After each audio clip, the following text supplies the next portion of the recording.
ऐसी मज़ेदार फूल गोभी और आलू आपने इससे पहले कभी नहीं खाए होंगे। आप इस रेसिपी से बनाइएगा और इतनी ज़ायकेदार है कि आप इसको खाने के बाद आप गोश्त भूल जाएंगे और वाकई में बहुत ही मज़े की है। तो बस आप रेसिपी की तरफ आते हैं। अस्सलाम वालेकुम, आप कैसे हैं? मैं हूँ शादाब और आप हैं एंजी किचन में। अल्लाह से दुआ है अल्लाह ताला आपको हमेशा इसी तरह खुश रखे। अच्छा तो जनाब, मैंने तकरीबन 500 ग्राम गोभी ली थी और मैंने इसको इस तरह साफ़ कर दिया। उसमें तकरीबन 150 ग्राम तो उसका वो निकला, डंडे पत्ते वगैरह। फिर मैंने पानी लेकर उसमें थोड़ा नमक डालकर सिर्फ एक बॉईल कर रही हूँ, ज़्यादा नहीं करूँगी। इससे करने से जो इसकी एक ख़ास किस्म की स्मेल होती है ना गोभी में, वो ख़त्म हो जाएगी। तो बस आप ये रेसिपी जो है मेरी लास्ट तक देखिएगा, बहुत ही ज़बरदस्त है। ऑयल डाला, मेथी दाने का बघार दिया और उसके बाद मैंने तकरीबन ये 3 अदद प्याज है मीडियम साइज़ की, तो वो लिए, उसको बारीक बारीक काट लिए। ठीक है, मतलब ब्राउन बड़ी बड़ी ऐसे नहीं काटी जैसे नॉर्मल भगार देते हैं। देखिए मैंने इसको बारीक बारीक चौकोर चौकोर काट ली है और इसको मैंने अब इसको सोते करूँगी। ये देखिए इस तरह कलर हो जाएगा तो फिर हम इसमें ऐड करेंगे 1 चम्मच लाल मिर्च पिसी हुई, हल्दी पाउडर और थोड़ा सा पानी, ताकि थोड़ा सा जैसे मतलब मिक्स हो जाएगा। पिसा हुआ धनिया डाला मैंने, हाफ़ टी स्पून सॉल्ट डाला इसमें। ठीक है, अब इसको मुझे भूनना है, यानी जो प्याज सोते हो गई थी फिर मैंने इसमें चीज़ें शामिल कर ली और इसको मैं भूनूंगी। भूनने के बाद मैंने जो ये तकरीबन 2-3 अदद इसमें मेरे पास थे, तकरीबन 1 प्याली जो है मैंने टोमेटो प्यूरी बनाई, यानी टमाटर को मैंने पीसेस करके और उसको ब्लेंडर में डालकर इसको बारीक पीस दिया। अब ये इसको अच्छी तरह मैं भूनूंगी। हाँ, तो जब सर्दियाँ आती हैं, सर्दियों में सबसे ज़्यादा मुझे अच्छा ये लगता है, वैसे भी मेरा सीज़न जो फेवरेट सीज़न सर्दियाँ हैं, विंटर सीज़न। अब जब इस तरह की वेजिटेबल आती हैं तो यकीन मानिएगा हमारे यहाँ तो हम तो कहते हैं गोश्त कम और सब्ज़ी ज़्यादा खाई जाए। और बस ये देखिए भून गए हैं, क्योंकि जब मार्केट जाओ ना, इतनी खूबसूरत फ्रेश वेजिटेबल्स हैं कि वाकई में, बल्कि वो सैलड के तौर पे भी इस्तेमाल की जाती है, जैसे शलजम है, चुकंदर है, ये फूल गोभी है, बंद गोभी है और मूली और ये सारी चीज़ें। अब ये भून रहा है, अच्छी तरह भून लिया जाएगा। ये कि पहले तो मैंने वो मसाला थोड़ा सा डाल के भूना, फिर उसके बाद टमाटो प्यूरी डाली, इसको मैंने भूना है।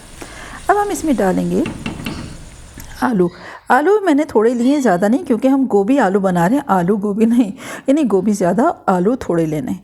तो मैंने तकरीबन 2 अदद ये मीडियम साइज़ के आलू थे, यानी पोटैटो, वो मैंने इस तरह कर लिया। बस इसको थोड़ा सा मैं हल्का सा भूनूंगी और इसमें पानी डाल के इसको गलने दूंगी। अच्छा, मैंने पहले इसको इसलिए गलने हम देंगे क्योंकि आपको पता है जो गोभी है वो तो बहुत जल्दी गल जाता है वैसे भी, तो फिर मैंने इसको हम इस तरह करते हैं। अभी थोड़ी देर बाद इसको मैं कवर करके रख दूँगी, 5 से 10 मिनट जब ये हाफ़ कुक हो जाएगा, तकरीबन गलने वाला होगा। ठीक है, तो फिर मैं इसमें ऐड करूँगी गोभी, कलीफ्लावर जिसको कहते हैं, फूल गोभी। ये देखिए पानी भी इसका जो टमाटो पेस्ट था वो भी थोड़ा सा कम हो गया, पानी जो हमने डाला था वो भी कम हो गया और इसमें डल रहा है। आप चाहें तो उसको ऐसे भी खा सकते हैं, बहुत ही मज़े का बनता है, लेकिन मैं आज बना रही हूँ गोभी आलू, यानी विंटर स्पेशल है, पंजाबी स्टाइल गोभी आलू की सब्ज़ी। अभी देखिए ये वो गोभी है जो मैंने एक बॉयल किया था, यानी पानी में शुरू में नहीं डाला था। जब पानी बॉयल हो गया तो उसमें मैंने सॉल्ट ऐड किया, सॉल्ट करने के बाद गोभी डाला, गोभी डालने के बाद मैंने इसको निकाल लिया और अब मैं इसमें ऐड करूँगी। बहुत ही ज़बरदस्त सी खुशबू आ रही है। अब हम इसमें शामिल करेंगे, बस थोड़ा सा इसको भून लेंगे और भूनने के बाद थोड़ा सा बस पानी डाल देंगे और इसको ढक कर रख देंगे, क्योंकि ये 5 मिनट भी नहीं लगते, क्योंकि फ्रेश आ रही है, बहुत ज़बरदस्त किस्म की है। आप भी बनाइएगा, फीडबैक ज़रूर दीजिएगा। रेसिपी अच्छी लगे तो कमेंट्स बॉक्स में कमेंट ज़रूर करिएगा।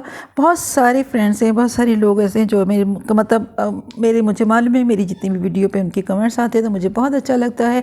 और कुछ नए लोग भी हैं जो कमेंट्स करते हैं, तो मैं समझ जाती हूँ कि वो मेरी वीडियो देख रहे हैं। और यकीनन मैं जब उनसे कहती हूँ अगर रेसिपी अच्छी लगे तो कमेंट्स बॉक्स में कमेंट्स ज़रूर करिएगा, तो यकीनन अच्छी है। और हाँ, मेरा फेसबुक पेज है एंजी किचन, तो उसमें भी बहुत सारे लोग कमेंट्स करते हैं, बहुत सारे क्वेश्चन करते हैं और फिर कहते हैं कि अब शादाब अब आप ये रेसिपी बनाइएगा, अभी आप ये करिएगा, तो मैं उन्हीं के हिसाब से रेसिपी पोस्ट करती रहती हूँ।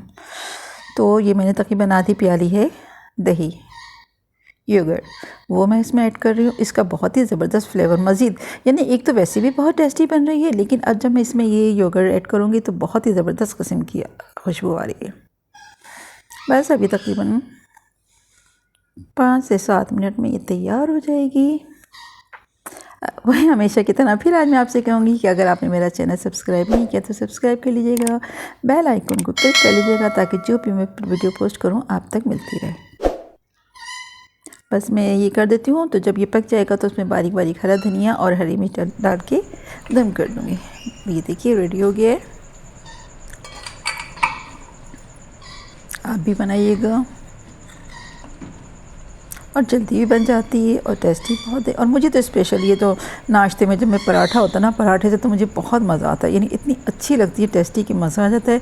यानी जब ये अगर सालन बन रहा होता है तो मैं कोई शामी कबाब, कोई आमलेट, कुछ इस तरह की चीज़ लेना पसंद नहीं करती, मैं इसी के साथ खाती हूँ नाश्ते में गरम गरम पराठा और ये गोभी आलू की सब्ज़ी।